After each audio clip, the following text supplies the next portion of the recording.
Question कैसा रहेगा, तुम लोग को एग्जाम में क्वेश्चन कैसे आएंगे ऑनर्स वाले एग्जाम में।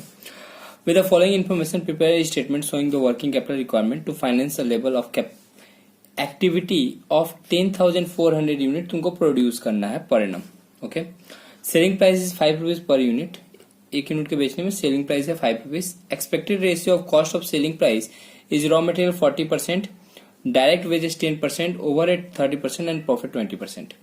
Raw material are expected to remain in store godown के अंदर में एवरेज पीरियड ऑफ 2 मंथ, 2 महीने के लिए वो रॉ मटेरियल गोडाउन के अंदर रखता है before being issue to the productions and material in process are on an average of 6 weeks. और जो प्रोसेस है, वर्क इन प्रोग्रेस है ना, वो 6 वीक के लिए रहता है। अच्छा, finish goods will stay at in store approximately for 6 week. 6 week का तुम्हारा फिनिश गुड्स भी गोडाउन के अंदर में रखा रहता है। फिर credit allowed to debtors is for period of 2 month. यहाँ पे देखो कुछ चीजें मंथ में दी हुई हैं और कुछ चीजें जो हैं वो हम लोगों को मंथ में दिया है और कुछ चीजें जो है वीक में दिया हुआ है, तो हम लोग सभी चीजों को वीक में कन्वर्ट कर लेंगे। अच्छा, फिर आओ, credit allowed by creditors is for a period of 2 month, और क्रेडिटर हम लोग को 2 मंथ के लिए देता है। अगर वीक में कन्वर्ट करें तो 2 month equal to 8 week. Clear. Lack in payment of wages and overhead is for a period of 2 week, इसमें वीक में दिया हुआ है। And cash in hand is expected to ₹10,000। It may be noted that the production is carried on evenly during the year and wages and overhead accrued similarly. Assume 4 week a month. हम लोग को बता दिया है कि हम लोग को एक मंथ में कितना वीक होगा। Got it. तो सबसे पहले ना हमको कॉस्ट शीट बना लेना पड़ेगा, उसके बाद हम लोग आगे बढ़ेंगे। आपने करना क्या है, स्टेटमेंट ऑफ कॉस्ट शीट बनाना है, पर्टिकुलर पर यूनिट वर्किंग यहाँ पे करेंगे और यहाँ पे अमाउंट पुट कर देंगे। क्लियर। हमारे पास लगेगा क्या क्या, रॉ मटेरियल दिया हुआ था, लेबर है, आई मीन डायरेक्ट वेजेस, और ओवरहेड है। तो ये मेरा आ जाएगा cost of good sold, COGS। इस कॉस्ट ऑफ गुड सोल्ड के साथ ऐड करेंगे अपने प्रॉफिट, तो मेरा आ जाएगा सेलिंग प्राइस। ओके, अब देखो सेलिंग प्राइस अपने दिया हुआ है पर यूनिट के बेसिस पे ₹5, ठीक है। और रॉ मटेरियल बोला था 40%, तो 5 का अगर हम लोग 40% निकाले तो ₹2 हो जाएगा मटेरियल के लिए। क्लियर। लेबर का बोला था 10%, तो 0.50 हो जाएगा तुम्हारा लेबर के लिए। 30% बोला था तुम्हारा ओवरहेड के लिए, तो इसका 1.5 हो जाएगा। तो अगर सबको ऐड कर दें तो 4 हो जाएगा। और 20% बोला था प्रॉफिट, मतलब ₹1। Got it. अच्छा, हम लोग को यूनिट प्रोड्यूस कितना करना था, 10,400 यूनिट, तो 10,400 यूनिट, सब जगह 10,400 यूनिट। अब क्या करेंगे, जो रेट है उससे अपने क्या कर देंगे, मल्टीप्लाई कर देंगे, तो पूरा कॉस्ट आ जाएगा। यहां पे मल्टीप्लाई करके लिख लेंगे 10,400 इंटू 2, 20,800, 5,200, 15,600, 41,600, 10,400 एंड 52,000। तो ये हमारा बन गया कॉस्ट शीट। अब इसके बेसिस पे अपने क्या बनाना है, वर्किंग कैपिटल का फॉर्मूला बनाएंगे। पूरा पहले करंट एसेट्स लिखेंगे और करंट लायबिलिटी लिख लेंगे। फॉर्मूला के लिए calculation of working capital requirement, particular, इसमें वर्किंग कर लेना तुम लोग, और इसमें अमाउंट। ओके, तो सबसे पहले अपने लिखेंगे current assets. Current assets, current assets के अंदर में क्या क्या है, स्टॉक है ना। अब स्टॉक में देखो 3 टर्म्स है, स्टॉक के अंदर में 3 टर्म्स हैं। एक है रॉ मटेरियल, एक है वर्क इन प्रोग्रेस, और एक है तुम्हारा finish goods. Clear. Raw material totally depend करता है रॉ मटेरियल कंज्यूम के ऊपर। Clear. Raw material totally depend करता है रॉ मटेरियल कंज्यूम के ऊपर। तो रॉ मटेरियल कंज्यूम मेरा कितना है, 20,800 है ना।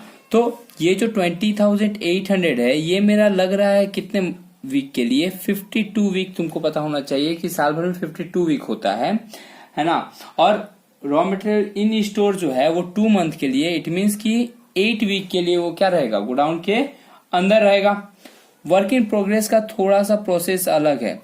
वर्क इन प्रोग्रेस में मटेरियल भी है, लेबर भी है और ओवरहेड भी है। ध्यान रखना पड़ेगा कि वर्क इन प्रोग्रेस में मटेरियल हम लोग एज्यूम करते हैं 100% कंजम्पशन, जबकि लेबर और ओवरहेड का हम लोग एज्यूम करते हैं 50% कंजम्पशन। अगर कुछ मेंशन नहीं किया है स्पेशलिस्ट तो मटेरियल जो है अपने कंज्यूम कितना का किए, 20,800 का, है ना, इनटू जो कितना उसका 6 वीक का टाइम पीरियड था तो 6/52। लेबर जो था वो अपने कितना का था, 5200 का, इंटू 6/52। और ओवरहेड जो था वो अपने कितना का था, 15,600 का, तो 15,600 इंटू 6/52। क्लियर, ऐसा करके कैलकुलेशन कर लेंगे अपने। यहाँ पे ये कैलकुलेशन करेंगे तो 3200 आएगा। ये कैलकुलेट करेंगे तो 2400 मटेरियल का आ जाएगा, लेबर का आ जाएगा 300 और इसका आ जाएगा 900। ये सारा क्या कर देंगे, ऐड कर देंगे, 2400, 300 एंड 900, तो वर्क इन प्रोग्रेस का वैल्यू आ जाएगा 3600। अब बात करते हैं फिनिश गुड्स का। फिनिश गुड्स टोटली डिपेंड करता है कॉस्ट ऑफ गुड्स सोल्ड पे। तो कॉस्ट ऑफ गुड्स सोल्ड हम लोग का 41,600 था और इसका टाइम पीरियड हम लोगों को 6 वीक दिया था, तो 6/52 कर लेंगे, इंटू 6 डिवाइड बाई 52, तो फिगर आ जाएगा 4800। Got it. अच्छा, ये तो पूरा स्टॉक का या मटेरियल का बात हुआ। अब हम लोग बात करेंगे डेटर का, जो कि क्रेडिट पीरियड टर्म हम लोग का अलाउ किया था, जो कि सेलिंग प्राइस पे निकलता है। अगर हम लोग को स्पेशली मेंशन नहीं किया कि कितना परसेंट क्रेडिट सेल है, कितना परसेंट कैश सेल्स है, तो ये हम लोग एज्यूम करेंगे कि जो भी सेल्स है वो मेरा क्रेडिट सेल है। मतलब हम लोग अपने सेल्स कितना का किए थे, अपने सेल्स किए थे 52,000 का और 2 मंथ का था, 2 मंथ मीन्स 8 वीक, तो हमको क्या करना पड़ेगा, 8/52 कैलकुलेट करके मेरे को 8,000 रुपीज डेटर के रूप में लिखना पड़ेगा। ओके, फिर जो है कैश का बैलेंस हम लोग को दिया हुआ था कि हम लोग को कैश में 10,000 रुपीज रखना है, तो वो 10,000 को लिखना पड़ेगा। ओके, और तो कुछ एसेट्स में बचा नहीं, तो ये सारा एसेट्स आ गया, तो ये मेरा हो गया टोटल करेंट एसेट्स। इसको हम लोग ग्रॉस वर्किंग कैपिटल भी बोलते हैं। Total of current assets is equal to gross working capital. तो ये सारा को ऐड कर लेंगे हम लोग, 3200, 3600, 4800, 8000 and 10,000, then it will be our 29,600 और ये हो जाएगा हमारा करेंट एसेट्स का टोटल। अब अपने क्या निकालना है, अपने करेंट लायबिलिटी निकालना है। करेंट लायबिलिटी के अंदर में बेसिकली एक क्रेडिटर आएगा, जो कि टोटली डिपेंड करता है परचेस के ऊपर कि कितना का आपने परचेस किए हैं। क्लियर, तो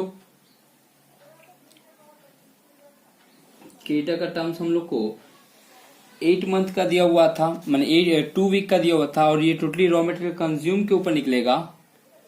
तो रॉ मटेरियल कंज्यूम अपना 20,800 है और 2 मंथ बोला है, मतलब 8 वीक, 8 वीक डिवाइड बाई 52, तो इसका भी अमाउंट आ जाएगा 3200।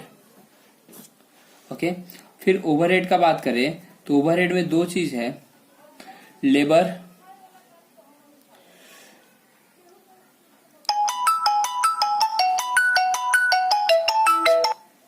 And overhead, labour and overhead. तो lack in payment of labour and overhead हम लोग को 2 वीक का दिया हुआ था, तो 1500, 5200 और 15,600 का 2/52 एंड 2/52 कर देंगे, तो आउटस्टैंडिंग लेबर एंड ओवरहेड आ, तो ये 200 और ये 600, टोटली 800 आउटस्टैंडिंग आ गया।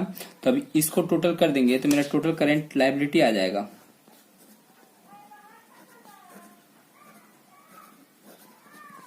That is 4,000।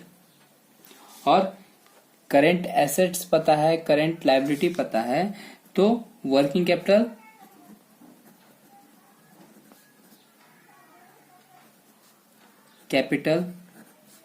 का फॉर्मूला होता है current assets minus current liability. तो टोटल करेंट एसेट्स है 29,600 माइनस 4,000।